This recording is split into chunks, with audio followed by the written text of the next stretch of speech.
Hey everyone, it's Michael GoosebumpsFan. I hope you're doing well today. I have a couple of things to start off this video. Number one, this is the 4-year anniversary on this day, February 28th, that I've been doing this channel, doing content. My first ever review was Night of the Living Dummy back in 2019, I believe. If my math is correct, and when I looked at the video, I'm pretty sure it said 2019 on it. But number one, I wanted to thank all of you for sticking around for so long. We're over 3,000 subs now. There's so many of you here that it shocks me. There's so many of you who talk to me every video I upload in the comments section. I'm just really thankful for you guys being here. I'm sorry for not having like a really special video. I had to miss yesterday with uploads because I had something happen with a dentist appointment and whatever. And it's been super hectic and crazy at work and all that. But anyway, here I am with a review, finally, for the new Goosebumps Hall of Horrors book that I finally finished up after a couple of days of reading it because of the time frame yesterday with the dentist appointment kind of messing up my day. This book is number 4 out of the 6 of Hall of Horrors. And of course, these came out after the Horrorland series and before Most Wanted, I believe. I don't think it was simultaneously. But anyway, Hall of Horrors, Why I Quit Zombie School. This one I've heard a lot of people say a lot of bad things about, but I'm kind of surprised by how much I enjoyed this book. It's not like an amazing read, it's not like a massive recommendation from me, but this is one that I had a really good time reading. I really like the blue cover. You don't really see a lot of Goosebumps books with a blue cover, and I love how the zombie here is wearing a Letterman jacket and his eyeball shot out of his head. That should tell you everything you need to know about modern media and how kids don't get scary, horrific things like this on their covers. There are so many great references to horror. If you're a big horror fan, this is really for you, frankly. For example, I'll get to the story ahead, because I think it's worth talking about that, talking about some of the horror references in here. There's really only a few, but there's a lot in here, enough for a 140-page book, that I think it's pretty cool, and I thought it was worth mentioning, frankly. It's still a little early in the day, so if I stutter throughout this review, if I seem a little off, that's probably what it is. It's just a little early today, on this Tuesday. Anyway, let's get to the story here. So we have a young boy, I think his name is Matt. Yeah, I'm always bad with names, as you guys know. And Matt just started at a new boarding school. And I think his parents and I think it was him and his family recently moved. He has an older sister named Jamie. His family gets sick of hearing him talk about monsters all the time. He's obsessed with Universal monsters and just monsters in general. Everything is a monster story to him.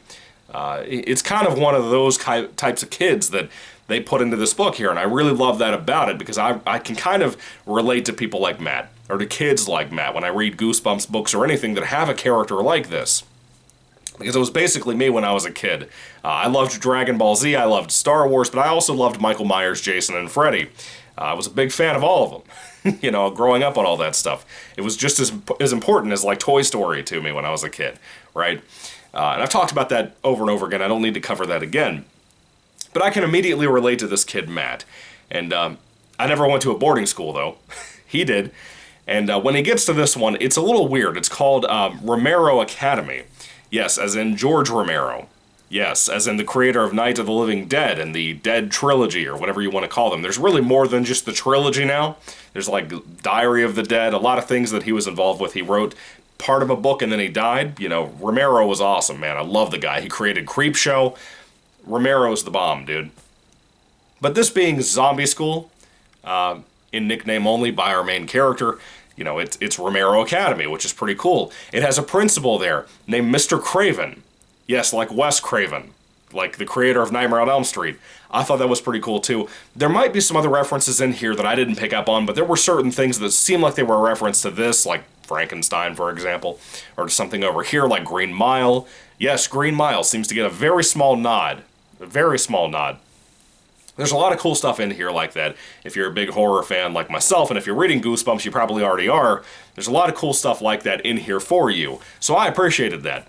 Anyway, Matt gets to this school and starts to notice some weird things about his classmates, about the lunchroom food. The lunchroom serves raw food, basically, like raw hamburgers, like just red meat, you know?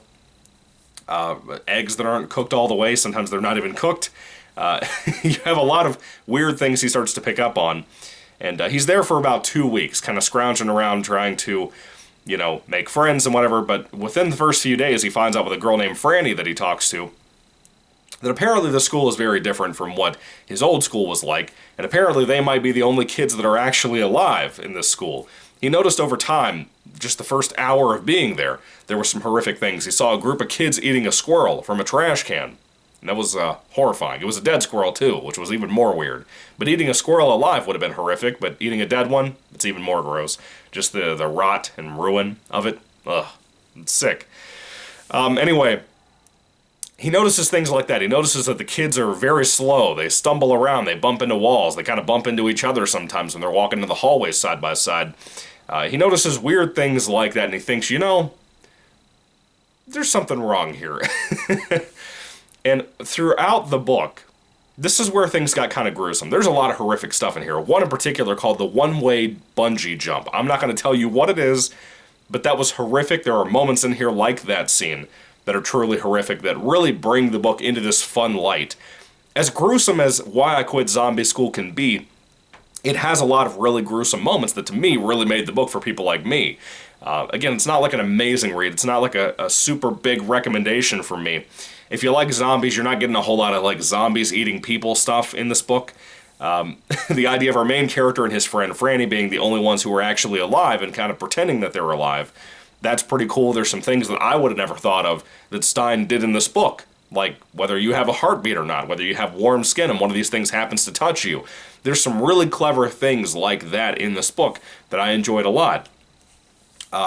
There's really not much you can say about the book. It's kind of, there's really no resolve by the end of the book. I do want to make that very clear. By the end of the story, you really don't have like a satisfying ending in my personal opinion, but you do have a lot of just the adventure aspect of being in a new academy, a new boarding school, whatever. You're by yourself, you have no one, but maybe Franny. Maybe you can trust her, maybe you can't. You don't really know yet until you get to know her more. But again, there's some kind of body horror things in here. One in particular involving a soccer match, which of course Matt used to play soccer at his old school. He was really good at it, one of their all-star players. He comes here, he has a really horrific experience with soccer. And that was great. I loved that moment too. Could you only imagine, if you've read this book, let me ask you a question. Could you only imagine if this got adapted to the new Goosebumps TV show, if they were going to have Disney do like an anthology show, instead of the whole direct episode-by-episode tie-in thing, if they were going to do a standalone anthology episode for every single episode that got released, and let's say they adapted this, could you imagine them getting away with doing some of the things like the soccer field scene in here? Could you imagine that? I genuinely can't. I cannot imagine them ever being able to get away with that. Which proves the point of Goosebumps is for adults and for kids, or it's just gruesome kids content, something like that. But I love all of it, I don't care. Why I Quit Zombie School is a great mesh of a lot of things. It has a little bit of humor in there, but it's not really a super serious story either. You would expect more humor to be in this book, as a matter of fact.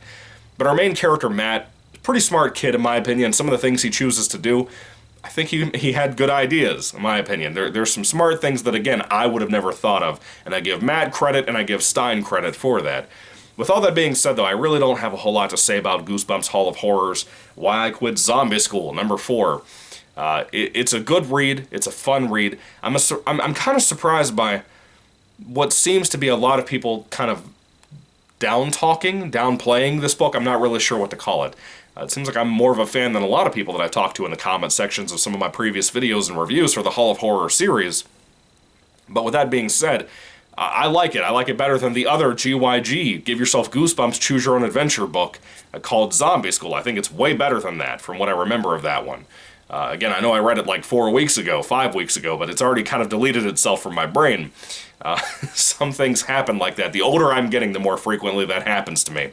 Many of you can probably relate, or one day will relate if you remember this. Anyway, when it comes to Goosebumps Hall of Horrors number 4, again, I have 2 more books from the Hall of Horror series after this one. So close to ranking them up, the covers and the actual content of the stories themselves. But number 4 here, Why I Quit Zombie School, cool cover for a cool read. I had a good time with this one. Again, not a massive recommendation from me, but a good one. I had a decent time reading it. I had a fun time. I like the really horrific stuff that happens in here. The things that, every time I look at this book, I will find those to be memorable, and I won't forget about them either. Anyway, if I had to rate this one on a 5-star basis, I'd probably give it a pretty high 3 out of 5 stars. I like it a lot. I think it's a good one, an enjoyable one. I think you'd be surprised where this is going to land on my ranking in my list, because I dug this. I think I dug it more than some of the others, but Hall of Horrors has been fairly consistent, in my opinion, when it comes to the releases, how good they've been, even if the ending is a little weak on this one. But even so, what did you think of Why I Quit Zombie School? Did you love this book? Did you hate it? I'd love to hear all your thoughts. Let me try that again. I'd love to hear all your thoughts and comments down in the comment section down below. Let me know everything you think. Seriously. Again, high 3 out of 5 for me. I enjoyed it quite a bit. And again, my ranking videos will probably be coming up next week, if I had to bet. I don't think I'm going to be able to get any of them done by Friday. I might try. I have a haircut I got to get too. It's why I'm wearing a hat in a lot of my recent videos, because my hair is just a mess, dude. So I need to get a haircut this week as well. And it's going to take some time to try to get everything organized around that too. So the ranking videos probably won't come out till next week. But let me do the math really quick. I have 2 more Hall of Horrors books. I have the 2 autobiographies, not really, but kind of autobiographies, from Stein and Tim Jacobus, which are 4. And then I have Slappy Beware. I'm down to my last 5 books after this book here. I have 5 books starting on the next book that I read next. That'll be book number 5 out of the last 5 books that I have to read for you guys and review for the channel. That's crazy to me. That is absolutely insane to me. Wow. It's going to be over in no time. All of this stuff, all of this content, you know. It's bittersweet. But even so, I'm excited that today is the 4-year anniversary of the channel. I'm so thankful again for so many of you here. We have over 500,000 views, which is quite a lot for my channel's videos. A lot of these videos get at least over 100 views a piece, which is really nice for you guys in the community. It's not a ton, but it's cool for me in a small niche area of the internet. I think it's pretty great how much you guys have grown this channel, and I love talking with you guys about so much stuff. I really hope that you'll continue to enjoy the content that as I put it out over time, with the newer stuff that's coming out this year and the reviews I have later on in the year for like the Goosebumps board games. I can't talk today, dude. I think I burnt my tongue or something last night on dinner. I had some really hot green beans. Jesus. They were good, but I think it burnt my tongue on the side. And when you burn them on the side, it hurts the most. Anyway, thank you all for being here. Thank you for 4 years of a great community that I really enjoyed talking to and spending time with. You guys mean a lot to me. I hope that you all understand how much you mean to me. You've affected my life in a lot of ways, and I've talked to a lot of you and learned a lot of really cool things about this franchise that I've loved learning, because there's so much to learn about Goosebumps. There's so many lost media things and whatever. I've made a lot of great friends over the 4 years that I still talk to almost every day, almost every other day at least. I'm really thankful for you guys, and I just really wanted to make sure that you knew that. I'm sorry again for not having a special video out, like a Q&A or anything. Q&As have kind of gotten dry, though. I really don't think they go very far. A lot of people just ask for your top 5, top 10. It gets boring, you know? It gets boring, and I think a lot of you guys get bored by that too. But anyway, thank you again. God bless you all. Let me know your thoughts on Why I Quit Zombie School and Hall of Horrors as a whole franchise, series, whatever, down in the comment section down below. Thank you for watching, guys. Once again, God bless you all, and goodbye.